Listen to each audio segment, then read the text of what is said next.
Неожиданное развитие получила история с провалившимся полом в ванной комнате, которая случилась в Емве Княжпогосского района. Оказалось, это не первый подобный случай в этом доме. Двухэтажное жилище для переселенцев из ветхого жилья было сдано относительно недавно, в 2009 году. Но строение уже в таком состоянии, что жильцы опасаются за свои жизни. С участниками происшествия и их соседями встретился Евгений Стокос. Сестры Наталья и Валентина едва сдерживают эмоции. Эту квартиру их маме, инвалиду первой группы, дали по программе переселения из ветхого жилья. Наталья была здесь во время дружеских посиделок в воскресенье. В 5 утра она позвала соседку Светлану в ванную. 1 секунда, и пол ушел из-под ног. В подвал полетели 4 человека вместе со стиральной машинкой, унитазом и ванной. Одной из гостей, Ирине, на голову приземлился счетчик горячей воды. Но больше всех пострадала как раз соседка Светлана Чумакова. Мы только зашли. И все, это какой-то обвал, это все, мы просто резко, это все так произошло, и это все вместе, это все на нас полетело.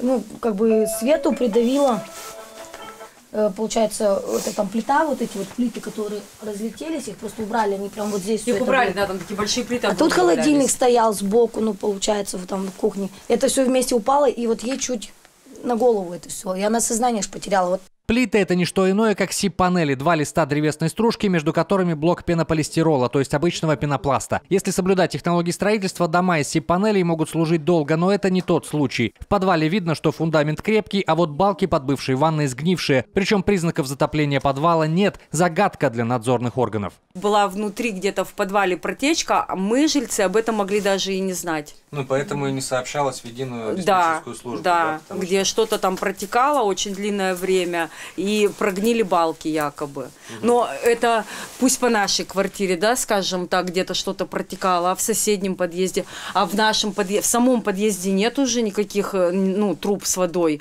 а там же все в дырах. Это правда. Если пройтись по дому, станет ясно, что не только в квартире номер 8 в полу может появиться пропасть. Куда бы мы ни заходили, всем есть что показать и на что пожаловаться. Люди банально боятся за жизнь и свою, и близких, не зная, что рухнет следующим. 2-й этаж, он также сделан из пенопласта. В любой момент он может рухнуть. И тем более дома маленький ребенок у нас еще 5-месячный. Как я могу свекрови дать ребенка, допустим, пойти по своим делам, боясь за то, что мало ли пол рухнет или там потолок упадет. Почти везде одна и та же картина. Полы проваливаются, а пенопласт из плит можно достать без особых усилий. В кухне уже проблема. И вот он, вмятина, сейчас вам покажу. У нас 2-й слой мы постелили. Ну, это чтобы, конечно, не провалиться. Вот начинается отсюда. Вот эта вмятина. Вот она. Вот. Управляющей компании, к слову, у этого дома нет. Последний управдом, как говорят жильцы, год назад от обслуживания отказался. Люди предоставлены сами себе. У Марины Авштейн полы могли рухнуть точно так же, а дома 2 маленьких детей. Начала отходить плитка в ванной комнате. И начали разбирать, при этом полы просто трухлявые и дыры были. У нас получилось, мы разбирали полы и пришлось снести стену, так как стена тоже была уже вся сгнившая. Нас затапливали соседи тоже. Вот. И все, мы делали все за свой счет.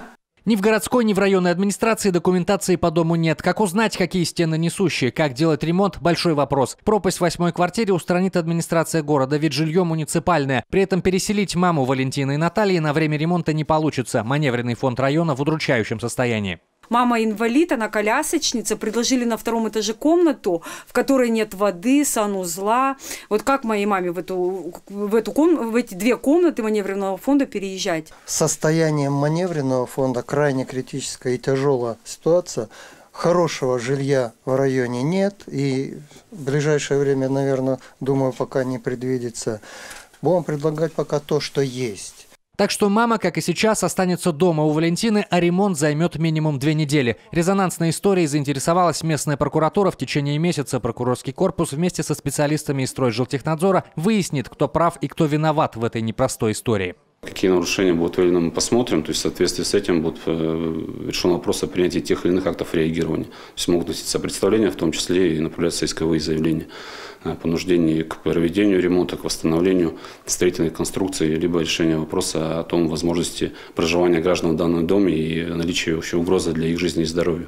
Вот и получается, что жильцы Октябрьской 30А переселились в новый дом из аварийного жилья, а между тем уже сталкиваются с новыми авариями. Молчать люди больше не могут. Бывшая раньше призрачной угроза уйти под пол после случая в квартире номер 8 оказалась вполне реальной. Евгений Стокос, Олег Юшков, Юрган, Емва.